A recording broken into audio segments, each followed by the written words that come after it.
The reason is not very clear, but it is assumed that there is a higher risk of renal vasoconstriction because of the hyperchloremic acidosis, but the cause is not very well known.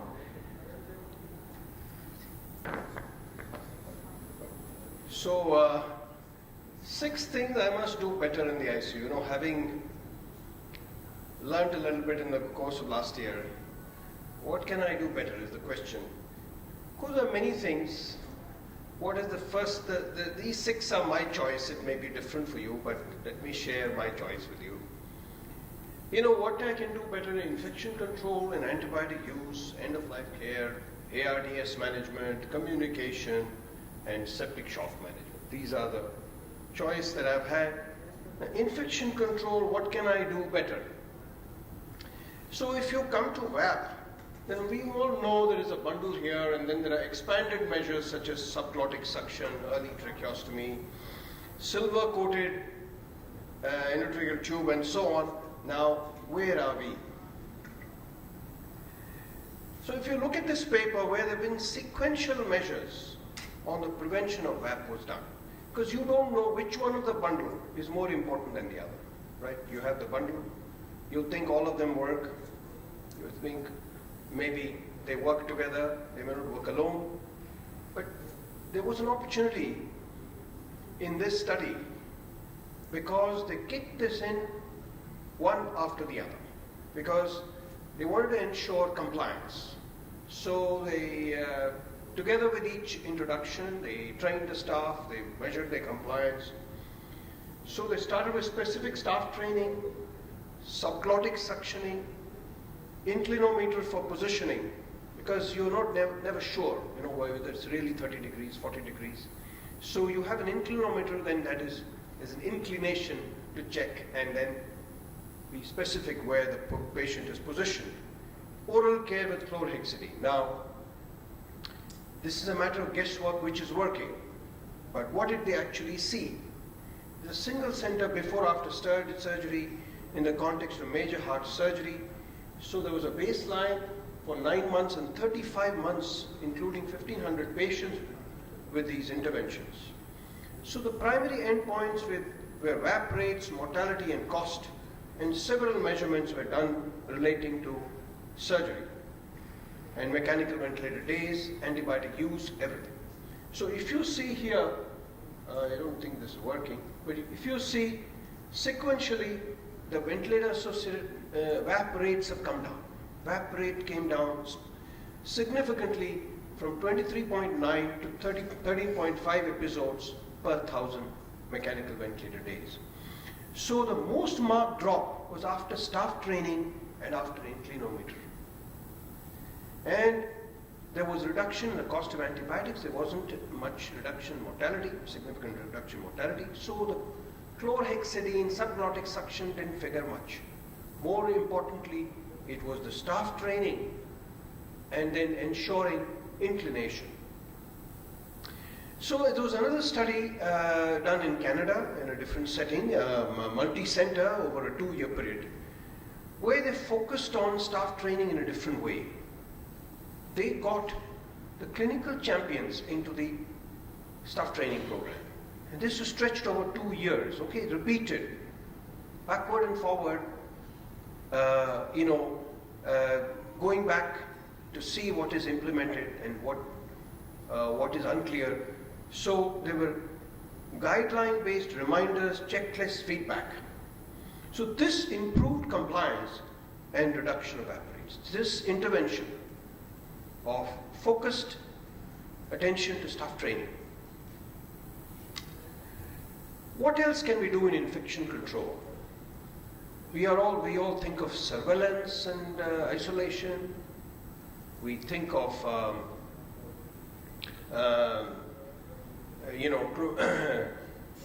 identification of people who are infected and treatment, like Vibrocin for MRSA. But what works? Is it targeted versus universal decolonization? So this is a multicentric study with 75,000 patients, a pragmatic cluster randomized. That is, the hospitals were identified, okay? So a cluster patient in that hospital were randomized. So there were 3 groups. In one group, only screening and contact isolation. Number 2, screening, targeted decolonization, such as nasal mupirocin. No screening, only universal decolonization. Universal decolonization with chlorhexidine baths. So what happened here? You can see there was a baseline period, then they measured ICU attributable MRSA and ICU attributable MRSA bloodstream infection or bacteremia due to any other bacteria. So what did we find? There was the reduction of infection rate was maximum when there was a universal decolonization. And this was not only in terms of MRSA, but also in terms of bacteremia, MRSA and non-MRSA. So this is a very startling revelation because we can start, we don't have to wait for a culture, then isolate a patient, we can start decolonizing from the day 1. So we will not need specific surveillance cultures, we will not need mupirocin ointment, but we will need to decolonize all the patients. What is the cost analysis of this, implications for this for our country is unclear, but we could work on this concept. MRSA isn't too prevalent in our country, but it may be relevant from the point of view of gram-negative bacilli. So paying more attention, I would pay more attention to universal decolonization. And this is supported by the fact that in the EPIC-2 study which examined organizational issues, so I'm going to go back, I'm not just going to look at physician-patient issues only, I'm going to look at organizational issues. So in this EPIC study, which is again 75 countries, 1,265 ICUs, 14,000 patients, and there was a snapshot of a single day and single night to see what are the factors that impact eventually on outcomes. And you can see it's a nurse-patient ratio. Nurse-patient ratio 1:2 is not good enough. Nurse-patient ratio of 1:1.5 and below made a huge difference to the outcome. So, bundle approach and daily checklists and attention to training, attention to staffing and the quality of the staffing, and universal rather than targeted decolonization. As far as the infection control is concerned, these are some new concepts that I would implement. We can do a great deal better in antibiotic use, we all know that. If we search our hearts, now actually all the bugs are laughing at us, right?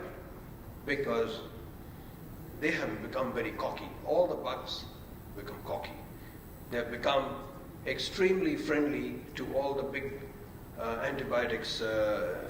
Antibiotics have become friendly, right? They are not working anymore. Why? Because we are not paying attention to whether we can make antibiotic burden lighter or not. This is the way we have to educate ourselves again, change our attitude. We are all the time saying there are bad bugs, therefore let's give more antibiotics. I think we've gone the wrong way. There are too many bad bugs, therefore we have to be more efficient. Therefore we have to rationalize antibiotic therapy, streamline and reduce antibiotic exposure some way or the other by restriction, de-escalation and duration of therapy and PKP. Because majority of the time we have crying wolf. We think there could be an infection and then we just give a big blast, but then when the bugs are upon us, the cupboard is empty. So there was a study in Europe that how many times when you think it is nosocomial infection, how many times you're right. Okay? They did an independent adjudication of all the cases where you diagnose nosocomial infection. Only 25% of the time they actually had NI. Do we have the guts to do the same in our country?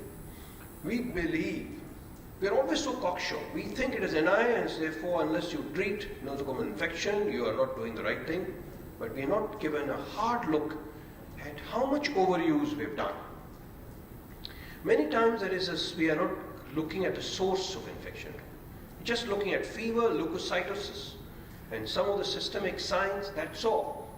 This patient had numerous antibiotics following dengue hemorrhagic fever, and then when the patient was transferred from another place, we got the information at the beginning of fever there was a intramuscular injection given of paracetamol. And the surgeon said, no, there's nothing much there, there's a little bit of erythema, nothing much. But when we actually did the imaging, a lot of pus, and the 200 cc of pus came out, that we didn't need much antibiotic. So source control, thinking from the first principles is very important.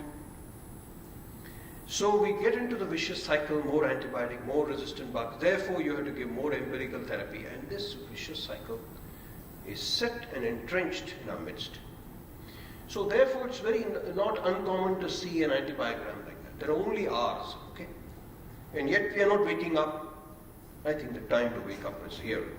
You can see in one of the hospitals where I worked, into the third year of the startup, look at the resistance pattern. And what we are doing is we are just sending tracheal aspirates, just measuring, just looking at the colonizers, and then we think we are very rational in writing these broad spectrum antibiotics. But who created this environment?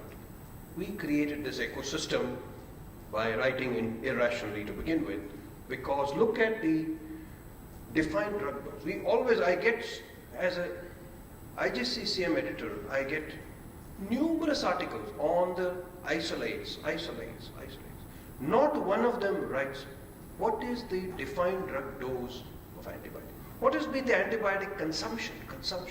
I think I will go back and I will never report any isolate without also reporting the consumption. Because the consumption is way too high. There are thousands. In the countries where bacterial load is so low, MDR load very low, they are only in the hundreds. Here we are in the thousands. So there is something wrong. Because this is the way it is. In countries like Spain and France, where they write there's a lot of consumption, there is maximum resistant bugs. But if you see Netherlands, Denmark and all that, where it's the least, again, resistant pneumococcus is the least. So these are community data, but if you see ICU data, it's startling. Turkey in Europe has the maximum Acinetobacter resistant Acinetobacter. Even their Acinetobacter is only 30% resistant. And their defined drug dose on average is 4,000, right, per 1,000 days. I told you in one of the hospitals where I worked, it was 9,000 and then went to up to 20,000. That is why the Acinetobacter resistance, carbapenem resistance is close to 95%. So we have no options but either to go back to 19th century or to reflect and change. We always think that if we de-escalate, then you are compromising the patient. I don't want to be the guy who will compromise my patient's interests for the sake of some theory. This is what we say. But research is not theory. It gives you stark data. In this Spanish paper, ICU mortality was maximum where you escalated. Where you did not de-escalate to the middle. Where you de-escalated as per usually when you get the culture back on day 3, least mortality, and this was when it was adjusted for appropriate antibiotic therapy. It was the same degree of advantage. There was a protective effect for the patient on de-escalation. So if we believe in research, and if we think we are practicing scientific medicine, we've got to look at the new data. And look at this data.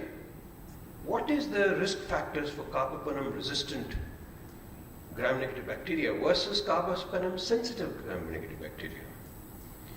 So if you looked at this, it was correlated with penem use and the duration of penem use. Not only that, the total antibiotic antifungal use. I think Om said something about 4 antibiotics. My God, that should be a no-no. I think even if you write now combination antibiotic, you have got to justify. Majority of the time you should be having monotherapy. So that, because you can see carbapenems, this is the carbapenem sensitive side, the average duration of antibiotic and the number of antibiotics. That's on the carbapenem resistant side. You've got multiple antibiotics for long duration and also antifungal therapy. So, bottom line is, we have been loose and reckless with antibiotic therapy. We have to require specific skills and competency in diagnosing and treating infectious disease. Even whether we have an infectious disease specialist or not, we ourselves must develop the competency. Just as we develop competency for treating, for doing resuscitation, airway management, of equal or greater importance is the competency in understanding how we write an antibiotic, how we control infection. And stewardship is no longer no longer optional. It is mandatory. I think if we don't do it, some regulatory agency in the world is going to do it for us. So, because everybody is going to be affected.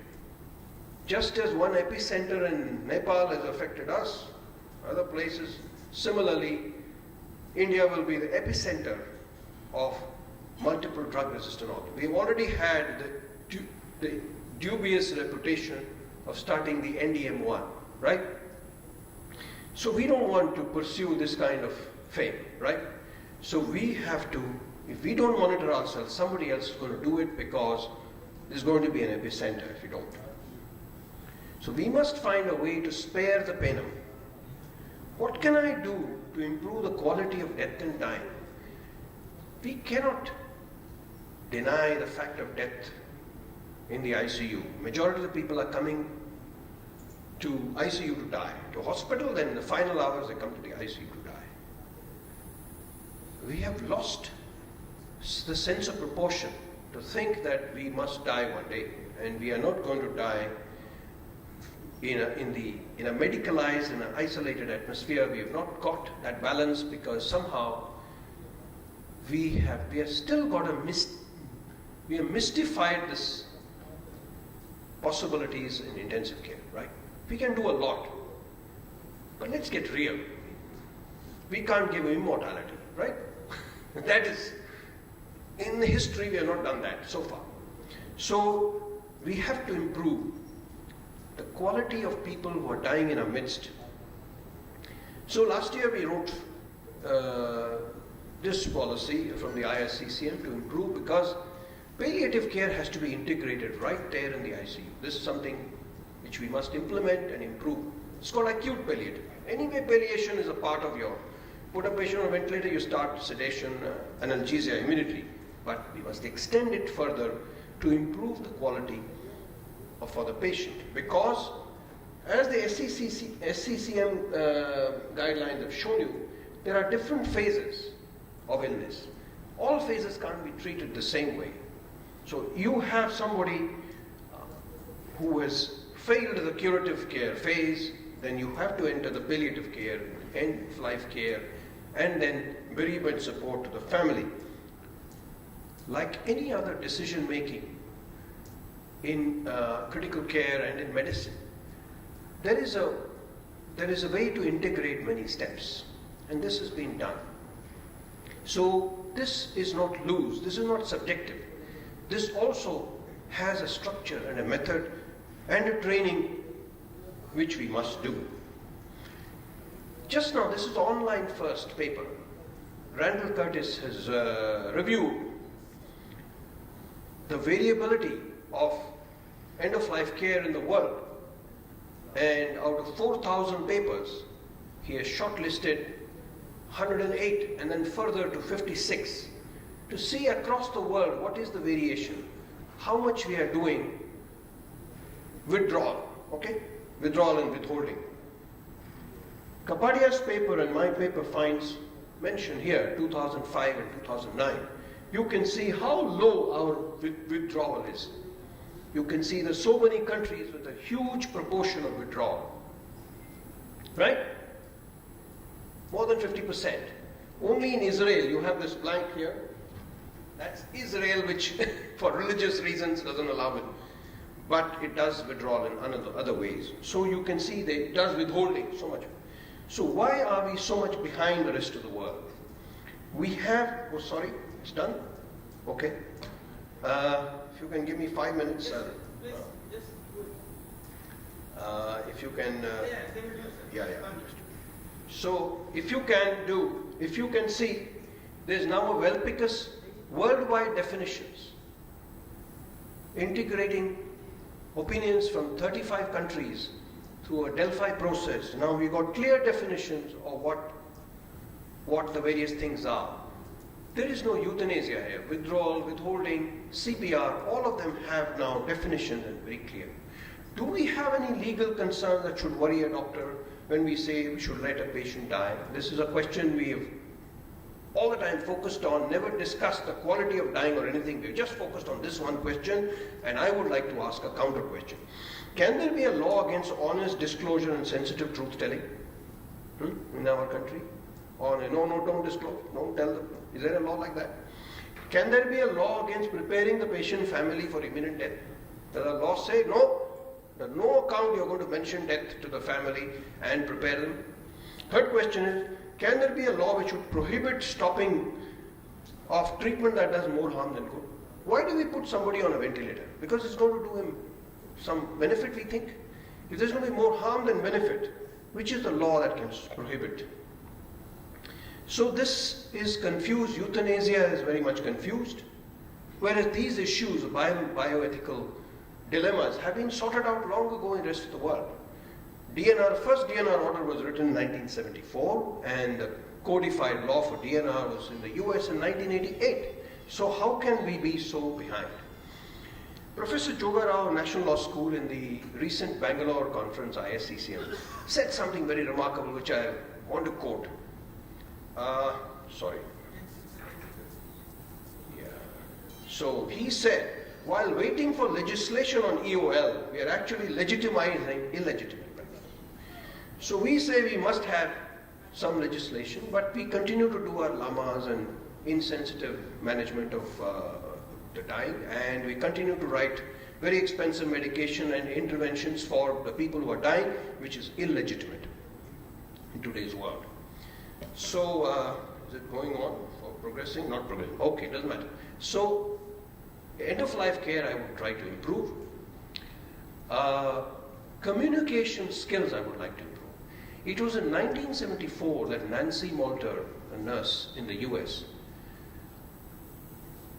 on the basis of 46 questions, she created a list of an inventory of top 10 questions. And out of the top 10 questions, all but one depend on communication, right? Unusual. Don't just go for ECMO or something. Please turn the patient. This is what will work. HFOV doesn't work, so do not linger too much with a rescue treatment. And the patient is moderate to more severe ARDS, please, that is the cheapest because there's a 50% mortality benefit. What I would do differently for septic shock. Now there was a septic shock trilogy, right? 3 papers came out in the last year. Process, Arise, Process is from the US, Arise is from ANZIX, and Promise is from Australia, from UK. Now all of them have shown that protocolized management, targeting a certain thing, like EGDT. EGDT is dead, long live EGDT, right? Why long live EGDT? Because it sensitized us to think about sepsis, early recognition. So 3 things that I would do better is to try and recognize sepsis early, try and really give antibiotic within the hour. And third thing is not to do unnecessary thing. I don't need SCVO2. I don't need CVP line for everybody.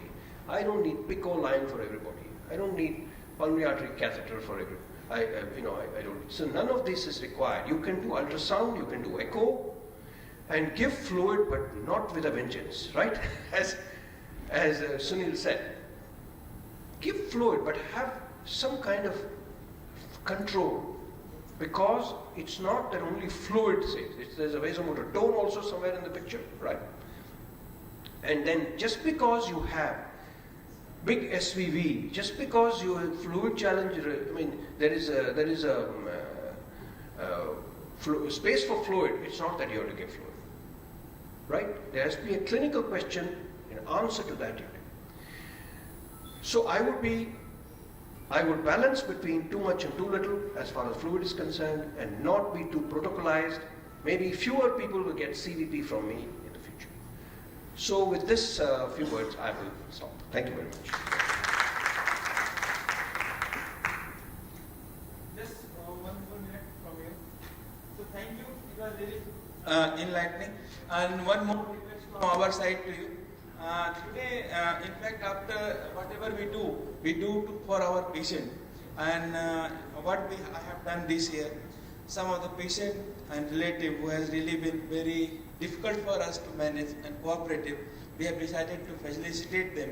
And I have called and we will be doing that. So may I call him my first patient, Mr. Binde, please come. This patient is on tracheostomy since last 6 years. 6 years he is on tracheostomy.